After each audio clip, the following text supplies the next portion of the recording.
Let's dive right in. Marketing has gone through this absolutely radical transformation. It used to be this hands-on, almost artistic thing.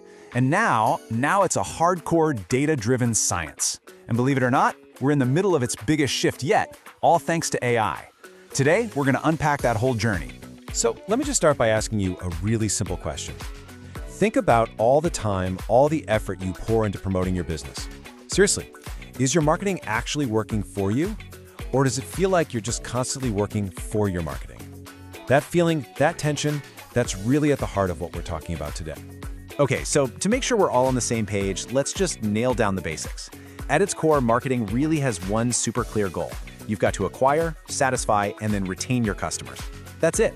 Every strategy, every single tool out there should ultimately serve that simple but really powerful purpose.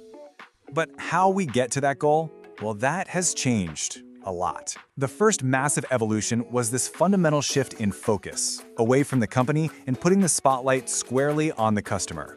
See, for decades, the go-to model was something called the 4 Ps. This whole framework looked at the marketing process completely from the business's point of view. It was all about what the company wanted to sell and exactly how it planned on selling it. Now this is where it gets really interesting. Look at how the thinking just completely evolved. The old 4 Ps, that's product, price, place, and promotion, they got a total rethink and became the 4 Cs. So instead of just focusing on the product, the new thinking is, let's focus on the consumer and what they actually need. Price isn't just a number anymore, it's the total cost to the customer, which includes their time and effort. Place becomes convenience, and promotion, which was a one-way street, evolves into two-way communication.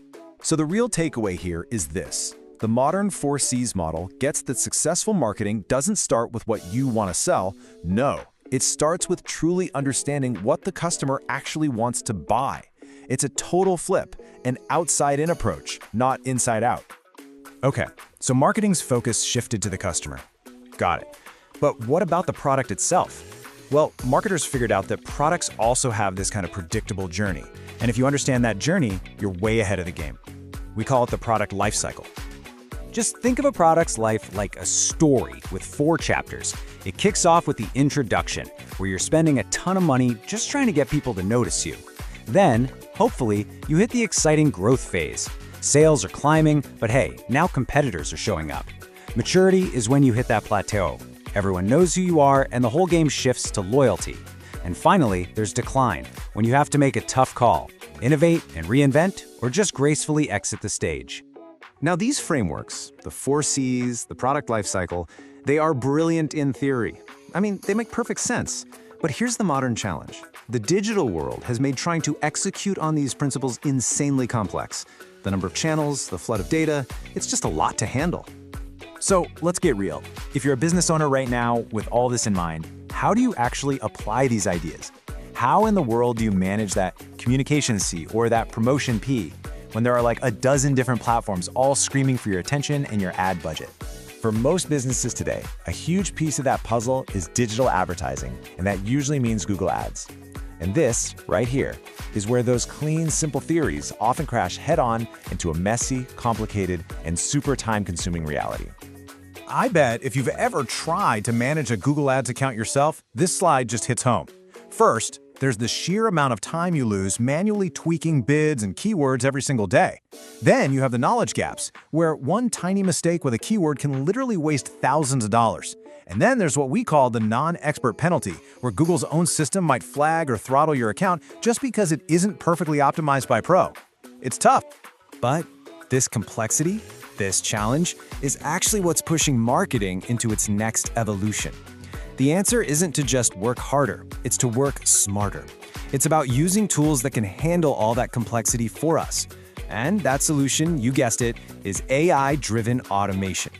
The whole goal is to just remove all that friction from digital advertising. Let the technology do the heavy lifting and the complex analysis so that you can get back to what you do best, actually running your business. And a perfect example of this in action is a tool like Kalum.xyz. It's literally built on this exact idea. You don't have to be a digital advertising genius. You just give it your website and your budget. The AI then goes to work, analyzing your business, building the campaigns, and optimizing them 24/7, all while making sure you avoid those common technical slip-ups that get accounts flagged in the first place. And here's where it all comes full circle. Remember that product lifecycle we talked about? Well, an AI like Kalum works around the clock to keep your ad campaigns humming along in those super profitable growth and maturity phases. It's basically automating a core marketing principle for you. So I'll leave you with this final thought. We started out by saying that marketing's ultimate goal is to satisfy and retain customers, right? But if the tools you're using to do that are just causing you frustration and wasting your valuable time, are they really working? I mean, shouldn't your marketing tools satisfy you first?